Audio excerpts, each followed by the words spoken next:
Hello and welcome back. In this series, I want to go through the entire Elyos campaign. I will not only explain the campaign quests and their meaning for the world of Atreya, but also tell you about all the important characters and their personal story. We will also include special places of interest that you always wondered about. And lastly, I will explain all the dungeons, their backstory, the reason we go and kill everything there, and how we follow up on our tasks after the dungeon. So lean back, relax, and let's start. After exploring Chromeat's story, we are now back in Heiron, and we are ready for new tasks. Sarantos tells us that even if the Balaur are invading Elysia, we shouldn't only focus on military matters, we should also focus on different studies, for example, archaeology.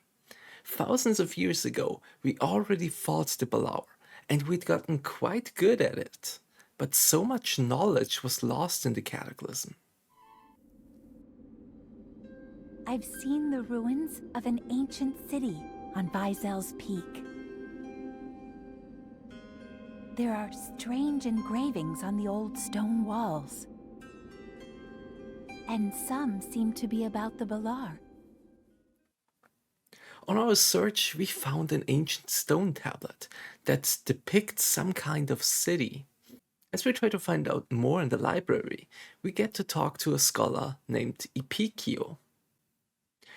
He informs us that the depicted unknown city most likely are the ruins of Roah. It was an ancient pre-cataclysm city, one of the most militarily advanced city-states of its age. Legend says that it was sucked straight into the abyss, and we always thought it was just that, a legend, until we found it in Rishanta. With this new information, we make our way into the abyss, and after a bit of guidance, we arrive at the ruins of Roah. Many paths lead to the ruins of Roah. Tell us that the Temenan landing can send you there fastest. But if you can't do that, go to the western shard of Latezvin. Ask Echo, the teleporter there, to assist you.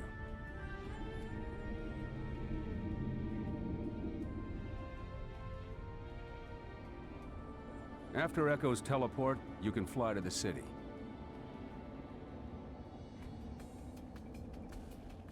We looked around for a while and found a stone tablet. While the stone tablet itself doesn't hold any valuable information for us, we decide to still send it to Sanctum, so the scholars could take a look at it. In the meantime, we are sent to the Heiron Observatory.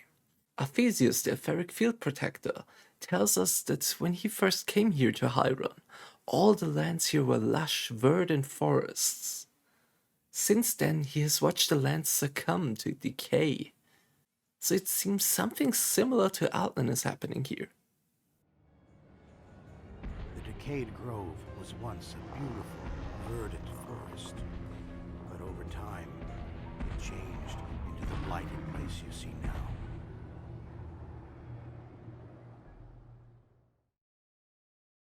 Aphesios himself has no clue why this is the case, and he doesn't even have the time to find out, because he is so busy with maintaining the etheric field, which the Balaur somehow already managed to penetrate.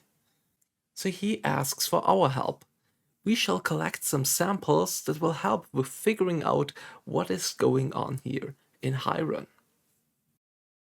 We gather the samples and bring them to the Elim Mercephon in Abolus Haven.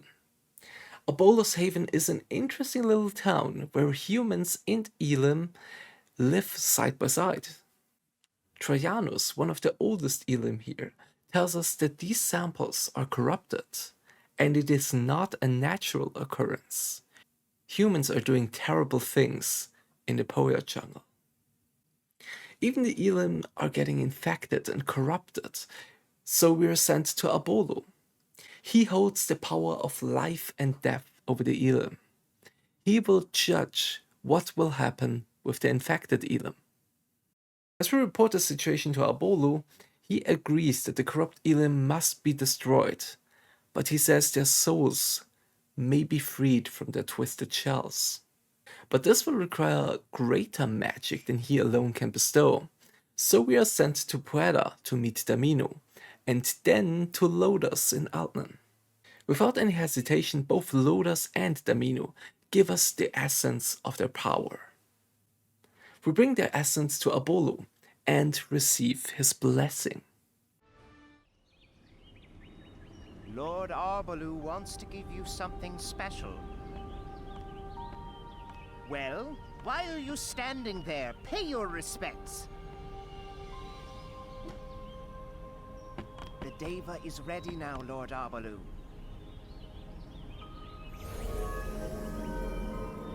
Deva, receive this gift with our thanks. Now go, with the blessing of Arbalou, the grandfather of trees. With this blessing, we can now remove the souls from the corrupted Elim. Afterwards, we bring the contaminated Elim crystals back to Abolo so he can return them to the ether. As we say goodbye, Abolo thanks us and also says that he will not forgive those who harmed his children. So if we should come across those who caused this corruption, we shall punish them. We are then sent to an ecologist named Sinea. She is studying the Klaws.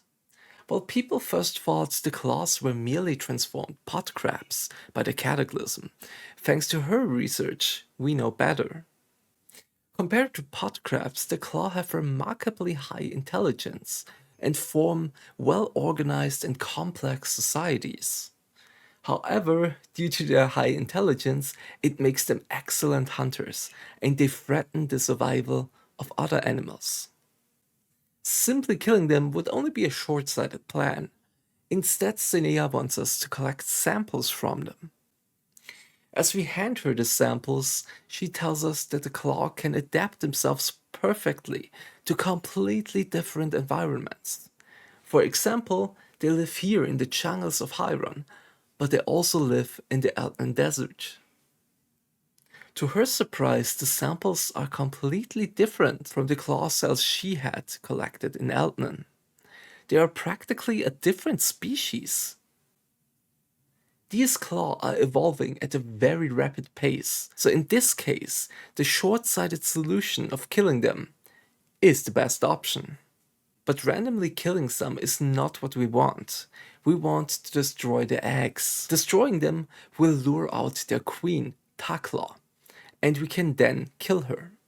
No more queen means no more eggs, and eventually no more claws. So off we go to reduce the population of the Klaw. After completing this, we make our report and move on. Hopefully this will solve the Klaw problem completely. We already have enough problems on our hands.